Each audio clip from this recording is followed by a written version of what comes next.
kalahating milyong pisong halaga ng alahas ng isang pasahero ang nawala sa NAIA Terminal 3. Ito na ba ang bagong Pilipinas ngayon? Alahas ng isang OFW nawawala na may halagang kalahating milyon piso sa Ninoy Aquino International Airport or NAIA. Sa halip ito ang imbestigahan ng mga congressman, pero ang gusto nilang imbestigahan ang Dolomite Beach, isa sa mga project ni President Duterte. Ito ang Manila Bay, dati puno ng basura. Bakit hindi nyo imbestigahan na puno pa ng basura ito?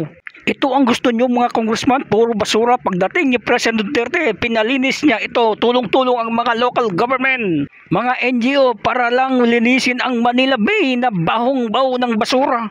Ito na ngayon ang Manila Bay. Di ba ang ganda, parang Boracay? Yan ba ang gusto nyo? Walang kinalaman ang Dolomite Beach sa baha. Yun ang sabi ng DANR. Gustong paimbestigahan sa Kamara ang kontrobersyal na Dolomite Beach ng Duterte administration. Ito raw kasi ang sanhi ng pagbaha sa Maynila.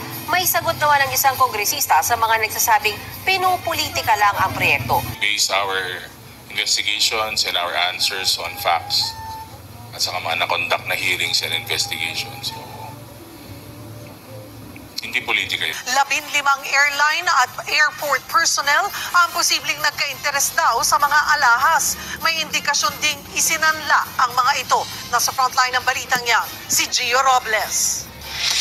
Jewelry box na may lamang mga wedding ring, diamond necklace at mamahaling hikaw. Umaabot sa kalahating milyong piso ang halaga niyan na nawala ng pasaherong si Kimberly Nakamura sa NAIA Terminal 3 noong June 28. Nakabiyahe pa Singapore si Nakamura noong araw na yon, pero bumalik siya agad sa Maynila para hanapin ang jewelry box. Nakita ito ng mga tauhan ng paliparan pero wala na ang mga alahas. We backtracked the CCTV minute by minute.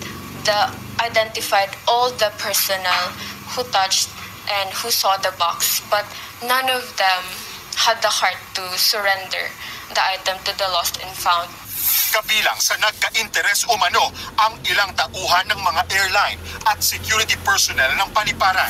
Inabot pa ng higit 2 linggo bago na ibalik kay Nakamura ang mga alahas. Pero may gasgas at UP na ang kanyang wedding ring. Pati ang kanyang hikaw, posible raw na naibenta at naisanla ang mga ito. So it's heavily scratched. And sabi po ng security guard, hindi niya naman daw po balak isanla, but he wanted to keep it as remembrance. Aminado ang pamunuan ng Manila International Airport Authority na may pagkukulang ang mga sangkot. Nasa 15 staff ang balak sampahan ng administrative case ni Nakamura habang patuloy ang investigasyon ng Airport Police at ng DOTR.